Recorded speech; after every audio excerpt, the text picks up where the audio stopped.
আপনি কি জানেন এমন কিছু মহিলাও আছেন যারা ৫ ওয়াক্ত নামাজ পড়েন, রোজা রাখেন, নিজের ইজ্জত রক্ষা করেন এবং স্বামীর আনুগত্য করেন, যাদের জন্য জান্নাত অপেক্ষায় থাকে দুনিয়া শেষ হওয়ার আগেই। এটা কতটা গভীর ভাবুন।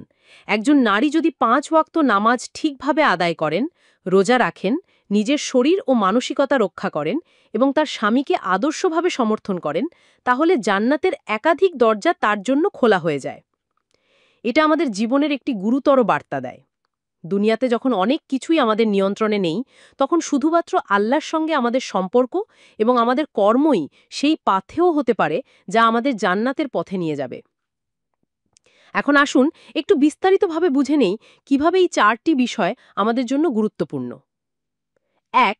৫ ওয়াক্ত নামাজ। নামাজ হচ্ছে ইসলামের অন্যতম স্তম্ভ। এটা শুধুমাত্র আমাদের একমাত্র আল্লাহর সঙ্গে সম্পর্কের বন্ধনেই শক্তিশালী করে না, বরং আমাদের দিনকে সুশৃঙ্খল করে তোলে। ৫ ওয়াক্ত নামাজ আমাদের প্রতিদিনের জীবনের মধ্যে আল্লাহর স্মরণকে স্থাপন করে, আমাদের মন ও অন্তরকে পরিষ্কার রাখে। যখন একজন নারী এভাবে নিয়মিত নামাজ পড়ে, তার মনে থাকে শান্তি এবং তার চরিত্রে আসে একটি আল্লাহর সঙ্গে একাগ্রতা ও বিনম্রতা। ২. রোজা রাখা। রোজা শুধু একটি শারীরিক অভ্যাস নয়, এটি আত্মিক উৎকর্ষের জন্য একটি পরীক্ষা। একজন নারী যদি রোজা রাখে, তবে তার আত্মবিশ্বাস, ধৈর্য এবং আত্মনিয়ন্ত্রণের ক্ষমতা অনেক উন্নত হয়।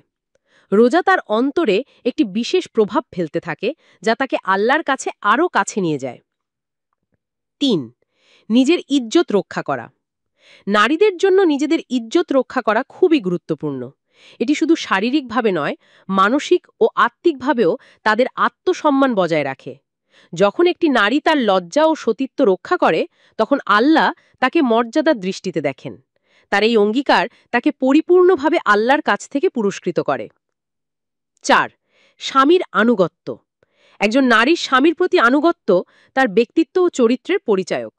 এখানে বলা হচ্ছে, স্বামী স্ত্রীর সঙ্গে ভালো সম্পর্ক, সমঝোতা এবং তাকে সম্মান করা, এটি শুধু পরিবারের শান্তির জন্য নয়, বরং আল্লাহর সন্তুষ্টি অর্জনেরও একটি উপায়। স্বামী স্ত্রীর সম্পর্ক ইসলামের অন্যতম গুরুত্বপূর্ণ দিক এবং এটা জান্নাতের পথে নারীকে এক ধাপ এগিয়ে নিয়ে যায়। এখন আপনি কি ভাবছেন, এর মধ্যে আপনার জীবনের কোন কোন দিকটি একটু বেশি মনোযোগের দাবি রাখে? হতে পারে আমাদের প্রতিদিনের কাজে এমন কিছু ঘাটতি রয়েছে যেগুলো এই 4টি উপদেশের মাধ্যমে পূর্ণ করা সম্ভব। যদি আপনি এমন একজন নারী হতে চান যার জন্য জান্নাত অপেক্ষা করছে, তবে আজ থেকেই এই চমৎকার জীবনযাত্রা অনুসরণ শুরু করুন। আপনার আত্মবিশ্বাস, পবিত্রতা এবং পরিবারকে সঠিক পথে পরিচালনা করুন এবং জান্নাতের দরজা আপনার জন্য খোলার অপেক্ষা করবে। এটি শুধু একটি হাদিস নয়, এটি একটি জীবনধারা। জান্নাতের জন্য প্রস্তুত হতে আপনার প্রতিটি পদক্ষেপ গুরুত্বপূর্ণ। আল্লাহর নির্দেশ মেনে চলুন এবং জান্নাত আপনার জন্য প্রস্তুত থাকবে।